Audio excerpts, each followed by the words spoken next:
നിങ്ങളിപ്പോൾ ഈ കാണുന്ന റോഡ് എന്ന് പറയുന്നത് ഇടുക്കി ജംഗ്ഷനിൽ നിന്ന് ഏലൂക്കരയ്ക്ക് പോകുന്ന വഴിയാണ്.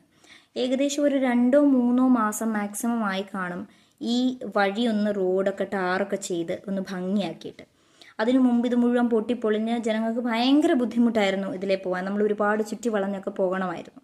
അപ്പോൾ ഈ ഒരു 2-3 മാസമായിട്ടേ ഉള്ളൂ ഈ റോഡൊന്ന് ശരിയാക്കിയിട്ട്. അപ്പം തന്നെ ആളുകൾ അവരുടെ തനി സ്വഭാവം കാണിച്ചു തുടങ്ങി. വീട്ടിലെ വേസ്റ്റൊക്കെ പൊതികളായിട്ട് കൊണ്ടുവന്ന് റോഡിൻ്റെ 2 സൈഡിൽ വിടുന്ന കാഴ്ചയാണ് നിങ്ങളിപ്പോൾ ഈ കാണുന്നത്. ഈ റോഡ് ഇവിടുന്ന് അങ്ങ് അറ്റം വരെ ഉണ്ട്. അത് ഫുള്ള് ഞാൻ വീഡിയോയിൽ കാണിക്കുന്നില്ല. ഇപ്പം ഞാൻ ഒരു സ്ഥലത്ത് നിർത്തിയിട്ട് ആ കുറച്ച് ഭാഗം മാത്രമേ നിങ്ങൾക്ക് കാണാൻ പറ്റുള്ളൂ. ഈ റോഡ് ആദ്യം മുതൽ അങ്ങ് അറ്റം വരെ നടന്നു കഴിഞ്ഞാൽ ഇഷ്ടംപോലെ ഇതുപോലത്തെ പൊതിക്കെട്ടുകൾ കാണാൻ പറ്റും. ഇതിൻ്റെ തൊട്ടപ്പുറത്തായിട്ട് നമ്മുടെ ബ്ലോക്ക് പഞ്ചായത്തിൻ്റെ ആലങ്ങാട് ബ്ലോക്ക് പഞ്ചായത്തിൻ്റെ ഒരു ബോർഡും കൂടെ വെച്ചിട്ടുണ്ട്. പൊതുവഴി മലിനമാക്കുന്നത് ശിക്ഷാർഹമാണെന്ന്. അതിൻ്റെ തൊട്ട് താഴെയായിട്ട് ഇതുപോലെ കൊണ്ടുവന്ന് വേസ്റ്റ് വിട്ടിട്ടുണ്ട്.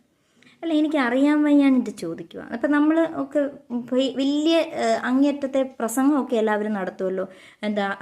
ഗവൺമെൻറ് അത് ചെയ്തിട്ടില്ല, ഇത് ചെയ്തിട്ടില്ല, റോഡ് പൊട്ടിപ്പൊളിഞ്ഞ്. മര്യാദയ്ക്കൊരു റോഡ് പണിത് കഴിഞ്ഞ് കഴിഞ്ഞപ്പോൾ അത് മര്യാദയ്ക്ക് മെയിൻറ്റെയിൻ ചെയ്യാൻ ഇവിടുത്തെ ജനങ്ങൾക്ക് പറ്റുന്നുണ്ടോ? നമുക്ക് ഒരുപാടൊന്നും ചിലപ്പോൾ ചെയ്യാൻ പറ്റില്ലായിരിക്കാം. ഒരുപാട് അങ്ങ് പൊതു സമൂഹത്തിനെ അങ്ങ് ഉദ്ധരിക്കാനൊന്നും നമുക്ക് കഴിയില്ലായിരിക്കാം. വേണ്ട, പക്ഷെ മിനിമം ദ്രോഹിക്കാതിരിക്കാമല്ലോ. ഇപ്പം ഈ 2 സൈഡിലും കൊണ്ടുവന്ന് വേസ്റ്റ് തരുന്നതുകൊണ്ട് അതുകൊണ്ട് നിങ്ങൾക്ക് എന്ത് സന്തോഷമാണോ ഉണ്ടാവുന്നത്? ഇത്രമാത്രം സാഡിസ്റ്റുകളായിട്ടുള്ള ജനങ്ങളാണോ ഈ നാട്ടിൽ ജീവിക്കുന്നത്? എനിക്കറിയാൻ വയ്യാനിട്ട് ചോദിക്കുകയാണ്. വളരെ വളരെ ഒരുപാട് വിഷമം തോന്നുന്നു. കാരണം എന്താണെന്ന് വെച്ച് കഴിഞ്ഞാൽ ഇങ്ങനെയൊക്കെ മെൻ്റലി സിക്കായിട്ടുള്ള മാനസിക വിഭ്രാന്തിയുള്ള ആളുകളാണ് നമ്മളുടെ ചുറ്റുമുള്ളതെന്നാണ് എനിക്ക് മനസ്സിലാവുന്നത്. കാരണം അവനവൻ്റെ വീട്ടിലെ വേസ്റ്റ് മുഴുവൻ പൊതുവഴിയിൽ കൊണ്ടുവന്ന് നിരത്തിയിടുക. എന്നിട്ട് നമ്മൾ വിദേശ രാജ്യങ്ങളെ നോക്കി ഊറ്റം കൊള്ളുകയാണ്. അവരൊക്കെ എന്ത് മനോഹരമായിട്ട് എന്ത് ക്ലീൻ സിറ്റിയാണെന്ന്. നമ്മളാണ് ഇവിടെയൊക്കെ മലിനമാക്കുന്നത്. എന്നിട്ട് വല്ലവരുടെയും നാട് ക്ലീൻ സിറ്റിയാണെന്ന് പറഞ്ഞ് നമ്മൾ അത് വെച്ച് കമ്പയർ ചെയ്യുന്നു. റെഡിക്കുലസ്. ഒന്നും പറയാനില്ല. നിങ്ങൾക്ക് എന്തെങ്കിലും എനിക്കറിയില്ല.